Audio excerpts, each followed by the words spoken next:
मंजिल से बढ़कर मंजिल तलाश कर, मिल जाए तुझे दरिया तो समुंदर तलाश कर। हर शीशा टूट जाता है पत्थर की चोट से, पत्थर भी टूट जाए वो शीशा तलाश कर। नमस्कार साथियों, आर के प्रजापत चैनल में आपका हार्दिक अभिनंदन। आज का जो हमारा विषय है कक्षा 12 भौतिक विज्ञान फिजिक्स एनसीईआरटी का सिलेबस है और राजस्थान माध्यमिक शिक्षा बोर्ड अजमेर द्वारा संचालित कक्षा 12 की जो भौतिक विज्ञान की पाठ्य पुस्तक है जिसका अध्याय नंबर है 5 चुंबकत्व एवं द्रव्य, जिसका अभ्यास प्रश्न है 3.9। एक वृत्ताकार कुंडली जिसमें 16 फेरे जिसकी त्रिज्या 10 सेंटीमीटर है और जिसमें 0.75 एम्पियर धारा प्रवाहित हो रही है, इस प्रकार रखी है कि इसका तल 5.0 इंटू 10 की घात -2 टेस्ला परिमाण वाले बाह्य क्षेत्र के लंबवत है। कुंडली चुंबकीय क्षेत्र के लंबवत और इसके अपने तल में स्थित एक अक्ष के चारों ओर घूमने के लिए स्वतंत्र है। यदि कुंडली को जरा सा घुमाकर छोड़ दिया जाए तो यह अपनी स्थायी संतुलन अवस्था के इधर उधर 2.0 सेकेंड इनवर्स की आवृत्ति से दोलन करती है।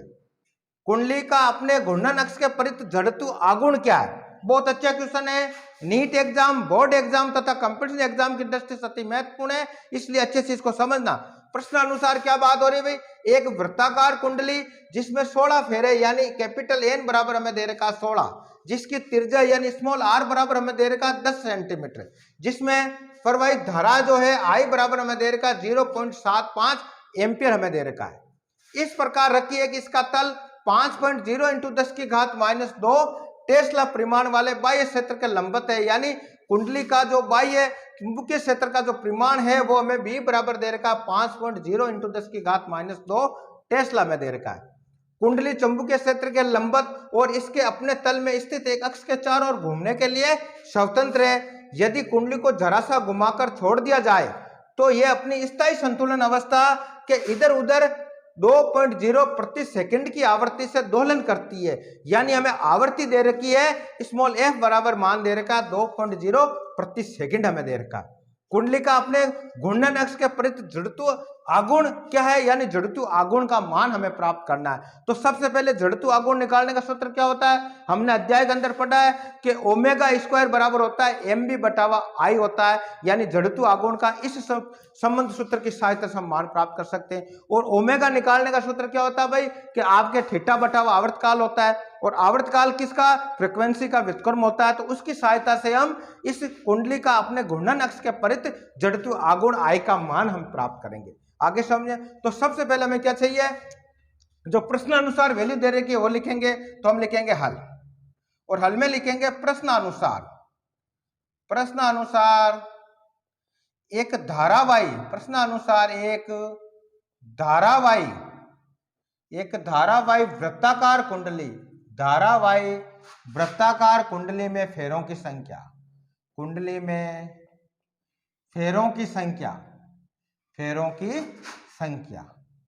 यानी प्रश्न अनुसार कैपिटल एन बराबर हमें दे रखा है 16 तथा इसकी त्रिज्या, तो हम लिखेंगे तथा इसकी त्रिज्या, किसकी? धारावाही वृत्ताकार कुंडली की त्रिज्या, यानी स्मॉल आर बराबर हमें दे रखा है 10 सेंटीमीटर। एम के इसमें चेंज करेंगे तो क्या हो जाएगा? तो हम लिखेंगे आर बराबर हो जाएगा 10 इंटू 10 की घात -2 मीटर हो जाएगा।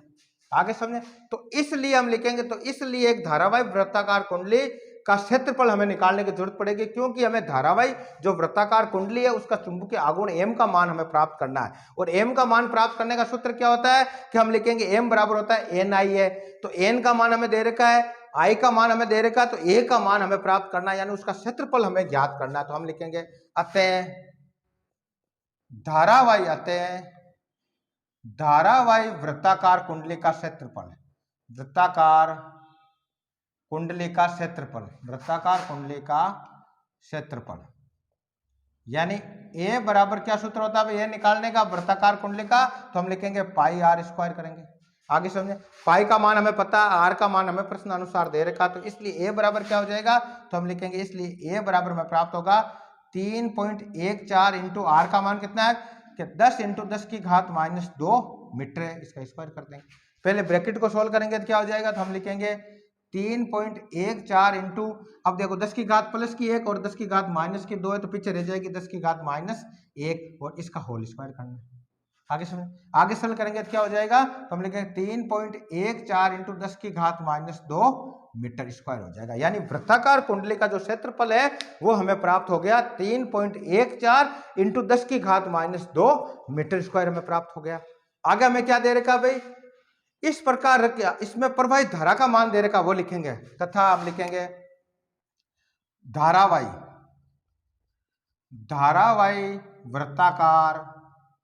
धारावाही वृत्ताकार कुंडली में प्रवाहित धारा का मान, कुंडली में प्रवाहित धारा का मान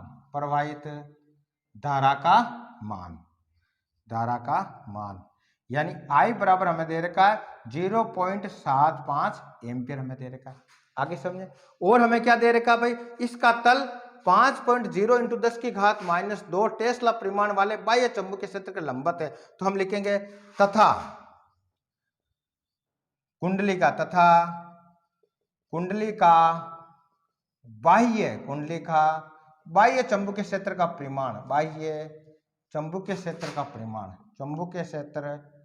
परिमाण यानी B बराबर हमें कितना दे रखा है भाई, B बराबर दे रखा है 5.0 इंटू 10 की घात -2 टेस्ला में दे रखा है। आगे समझे, और हमें क्या दे रखा है, ये अपनी स्थायी संतुलन अवस्था के इधर उधर 2.0 प्रति सेकंड की आवृत्ति से दोलन करती है। यानी जो दोलन की आवृत्ति है वो हमें दे रखी है। तो हम लिखेंगे इसके दोलन की आवृत्ति, क्या लिखेंगे, कुंडली के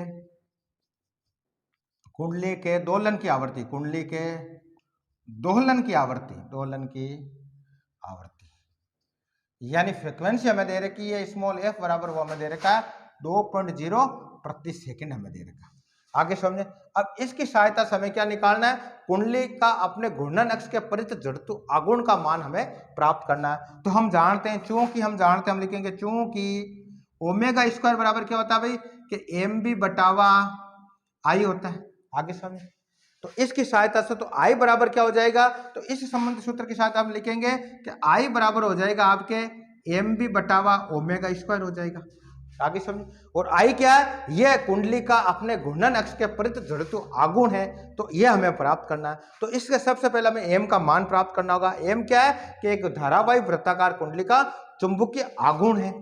B हमें दे रखा है। ओमेगा क्या, तो ओमेगा का इस आवृत्ति के साथ में संबंध स्थापित करेंगे। तो हम जानते हैं चूंकि हम लिखेंगे चूंकि ओमेगा बराबर होता है थीटा बटावा आवर्तकाल, और एक वृत्ताकार कुंडली के जो थीटा कितना का बनेगा, वो बनेगा आपके 360 डिग्री का। तो 360 डिग्री बटावा टी हो जाएगा, और 360 डिग्री यानी किसको पाई में लिखेंगे तो हो जाएगा 2 पाई, क्योंकि एक पाई बराबर होता है 180 डिग्री, तो 360 का हो जाएगा 2 पाई बटावा टी। आगे समझे, तो ओमेगा बराबर हो गया 2 पाई बटावा टी होता है, और टी क्या, आवर्तकाल है। टी यहाँ क्या, आवर्तकाल, और आवर्तकाल का और आवृत्ति का जो संबंध है वो व्युत्क्रम संबंध होता है। तो हम लिखेंगे टी बराबर हो जाएगा 1 बटावा एफ हो जाएगा, और एफ क्या, यहाँ आवृत्ति है, एफ का मान हमें दे रखा है।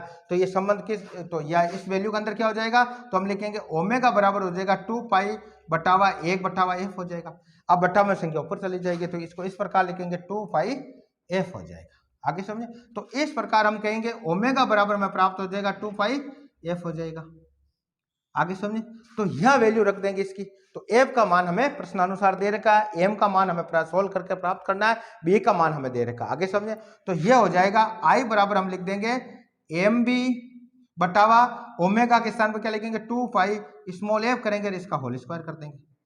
तो इस सूत्र की सहायता से कुंडली का अपने घूर्णन अक्ष के परित जड़त्व आघूर्ण का मान हम प्राप्त कर लेंगे। तो सबसे पहले हमें एम निकालना, तो हम लिखेंगे अतः धारावाही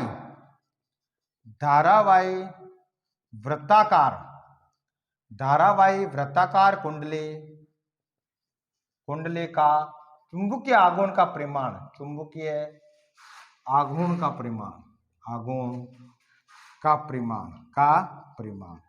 यानी एम का मान हमें याद करना। एम बराबर क्या होता है, एन आई ए होता है। आगे समझिए, एन का मान कितना दे रखा 16, आई का मान यानी प्रवाहित धारा का मान कितना है 0.75 दे रखा है, इंटू ए का मान कितना प्राप्त हुआ क्षेत्रफल कि 3.14 इंटू 10 की घात -2 मीटर स्क्वायर में प्राप्त हुआ। सोल्व करो भाई, तो इसको करेंगे तो क्या हो जाएगा भाई, एम बराबर हम लिखेंगे 16 इंटू, अब 0.75 है, इसका पॉइंट हटाएंगे तो क्या हो जाएगा भाई 75 बटावा 100 हो जाएगा, इंटू 3.14 का पॉइंट हटाएंगे तो क्या हो जाएगा भाई 314 बटावा 100 हो जाएगा, इंटू 10 की घात -2 है। आगे समझे, बटावा में कुछ नहीं तो 1 लिख सकते हैं, यहाँ भी बटावा में कुछ नहीं तो 1 लिख सकते हैं। अब जो संख्या कटती है उसको काट देते, देखो ये 25 से कट जाएगा, 25 चौक 100, 4 बार, 25 75, 3 बार कट गया। ये इस 4 से 16 कट जाएगा, 4 एकम 1 और 4 चौक 16, ये 4 बार कट गया। आगे सर अब इसको इस प्रकार लिख सकते हैं, क्या हो जाएगा भाई कि 4 × 3 × 314 × 10 की घात -2 बटावा में हम 100 को इस प्रकार भी लिख सकते हैं, 10 की घात +2। आगे आगे इसको अरेंज करेंगे तो क्या हो जाएगा, तो हम लिखेंगे m बराबर हमें प्राप्त होगा 4 × 12, ये हो गया 12 × 314 × 10 की घात -2, और ये 10 की घात बटावा में +2 है, ऊपर ले जाएंगे तो माइनस की हो जाएगी, तो ये हम लिखेंगे 10 की घात -2। आगे अब इसको मल्टीप्लाई करो, क्या हो जाएगा, देखो 12 को 314 से मल्टीप्लाई करो तो 12 चौक 48, 48 का बच गया आपके 8, बच गए 4, 12 एकम 12 और 12 और 4 16, 16 का 6 बच गया 1, और 12 3 36, 36 × 1 37, इंटू 10 की घात अब कितनी हो जाएगी, -2 और -2 टोटल -4 हो जाएगी, और किस में आंसर आएगा, एम्पियर मीटर स्क्वायर में आएगा। यानी कुंडली का जो चुंबकीय आघूर्ण का जो परिमाण है m बराबर हम लिखेंगे 3768 × 10 की घात -4 एम्पियर मीटर स्क्वायर है। अगर मैं ये पॉइंट 1 2 3 4 इसके यहाँ लगा देता हूं तो 10 की घात -4 है, ये खत्म हो जाएगी, ये नहीं रहेगी, तो पीछे क्या रह जाएगा, तो हम यहाँ लिख सकते हैं कि कुंडली का जो चुंबकीय आघूर्ण का जो परिमाण होगा वो होगा 0.3768 एम्पियर मीटर स्क्वायर होगा। और नियर बाई में लिखेंगे तो नियर बाई में इसको इस प्रकार भी लिख सकते हैं कि m बराबर में प्राप्त होगा 0.377 एम्पियर मीटर स्क्वायर। तो इस प्रकार हमने कुंडली का जो चुंबकीय आघूर्ण का परिमाण m का मान हमें प्राप्त कर लिया, b का मान प्रश्न अनुसार हमें दे रखा है, और हमें इस कुंडली का अपने घूर्णन अक्ष के परित जो जड़त्व आघूर्ण I का मान हमें प्राप्त करना, वो इस सूत्र की सहायता से प्राप्त कर लेंगे।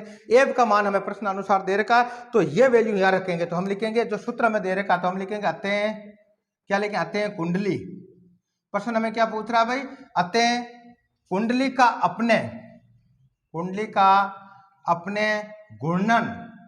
अपने घूर्णन अक्ष के परित जड़त्व आघूर्ण यानी जड़त्व आघूर्ण I बराबर क्या होगा, हम लिखेंगे mb ब्रैकेट में है 2 पाई f का होल स्क्वायर। आगे समझे, या इसका मान रखने पर तो हम लिखेंगे यहां मान रखने पर, अब मान रखो भाई, m का मान हमें प्राप्त कर लिया, b का मान दे रखा है 2 पाई का मान 2 लिख देंगे, पाई का मान 3.14 होगा, और f का मान हमें प्रश्न अनुसार कितना दे रखा भाई, 2.0 हमें दे रखा। आगे सुन, अब इसका यहाँ वैल्यू पुट कर देते हैं, तो इसको मिटाकर आगे हम क्वेश्चन को सोल्व कर लेते हैं। तो इस प्रकार के क्वेश्चन आपके बोर्ड एग्जाम की दृष्टि से अति महत्वपूर्ण है, इसलिए अच्छे से इसको समझना, और इस प्रकार के क्वेश्चन ही आपके बोर्ड एग्जाम और नीट एग्जाम आते हैं। आगे समझे, अब जो हमें सूत्र प्राप्त है उस सूत्र की सहायता से हम जो कुंडली का अपने घूर्णन अक्ष के परित जो जड़त्व आघूर्ण होगा उसका मान हम प्राप्त कर लेंगे। आगे समझे, तो इस क्वेश्चन की सहायता से हम इसको सोल्व करेंगे। ये जो वैल्यू हमें प्राप्त है उसकी सहायता से अगला क्वेश्चन हम सोल्व कर लेंगे। यहां देख लेते हैं भाई, देखो तो क्या हो जाएगा, I बराबर हमें क्या सूत्र क्या होता है, I बराबर होता है आपके mb और ब्रैकेट में है 2 पाई f का होल स्क्वायर।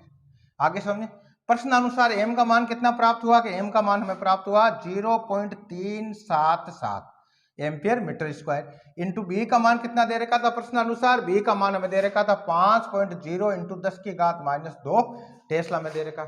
आगे समझे, बटावा में क्या है अभी 2 पाई, पहले इसका होल स्क्वायर सोल्व करेंगे तो क्या हो जाएगा, तो हम लिखेंगे 2 × 2 पाई × 5 × f हो जाएगा। आगे समझिए होल स्क्वायर है, आगे इसको सोल्व करेंगे तो क्या हो जाएगा, देखो आप, तो हम लिखेंगे 0.377 × 5.0 है तो हम 5 लिख सकते हैं, इंटू 10 की घात -2 बटावा में देखो आप 2 को 2 से मल्टीप्लाई करेंगे कितना हो जाएगा, ये हो गया 4 × पाई स्क्वायर हो गया इंटू f स्क्वायर हो गया। आगे समझे, पाई का मान कितना होता है वो रख देंगे, और f का मान हमें प्रश्न अनुसार कितना दे रहे हैं उसकी वैल्यू रख देंगे। देखो क्या हो जाएगा, तो हम लिखेंगे 0.377 × 5 × 10 की घात -2 और बटावा में हो जाएगा आपके 4 × 3.14 × 3.14 इंटू 2 आगे समझे। अब इसको आगे सल करेंगे तो क्या हो जाएगा भाई, इस प्रकार जो जड़त्व आघूर्ण I बराबर हम लिखेंगे 0.377 इंटू 5 इंटू 10 की घात -2 और बटावा में हो जाएगी आपके 4 इंटू 2 यानी 8, 8 इंटू 2 यानी 16। तो हम लिखेंगे 16 इंटू 3.14 इंटू 3.14 और जबकि हम जानते हैं हम लिखेंगे 3.14 इंटू 3.14 को जब मल्टीप्लाई करते हैं तो नियर बाई वो आपके 9.85 का लमसम आता है। तो इसको नियर बाई हम 10 कर सकते हैं सोल्व करने के लिए। आगे सुन, तो ये वैल्यू याद रख देते हैं। तो क्या हो जाएगा आपके I बराबर हम लिखेंगे 0.377 इंटू 5 इंटू 10 की घात -2 और बटावा में हो जाएगा आपके 16 इंटू 10 कर देंगे। आगे समझे। अब जो संख्या करती है उसको काट देते, देखो 5 से 10 कट जाएंगे 2 बार और ये 1 बार। आगे समझे। अब देखो इसको मल्टीप्लाई कर दो आपस में, ऊपर वाली संख्या को ऊपर से कर देंगे तो क्या हो गया 0.377 इंटू 10 की घात -2 और बटावा में हो गए 16 दूना 32। आगे समझ। अब मैं मान लो इसका पॉइंट हटाऊंगा तो फिर नीचे क्या लिख देंगे, या अगर पॉइंट हटाते हैं तो हम लिख देंगे 10 की घात प्लस के 3 बटावा हम कर देंगे।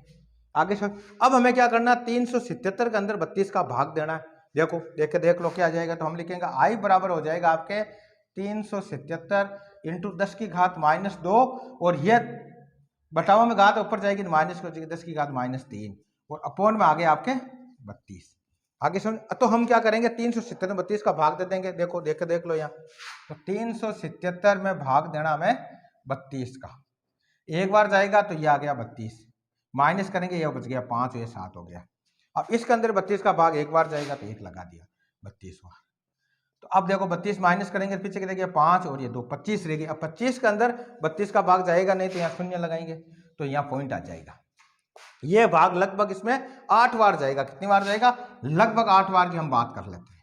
तो वैल्यू जो अब हम प्राप्त हुई वो 11.8 हमें प्राप्त हुई। तो हम लिखेंगे I बराबर हमें प्राप्त होगा 11.8 इंटू 10 की घात -5 आ जाएगी।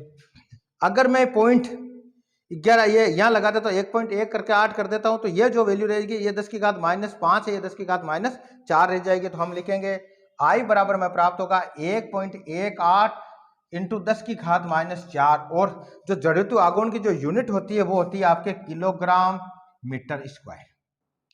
आगे समझे। तो इस प्रकार जो हम लिखेंगे कुंडली का अपने घूर्णन अक्ष के परित जो जड़त्व आघूर्ण का जो परिमाण होगा वो कितना होगा 1.18 इंटू 10 की घात -4 किलोग्राम मीटर स्क्वायर होगा। अगर नियर बाई में इसको लिखेंगे तो नियर बाई में इसको नियर बाई क्या लिखेंगे, हम लिखेंगे I बराबर हम लिखेंगे 1.2 इंटू 10 की घात -4 किलोग्राम मीटर स्क्वायर होगा।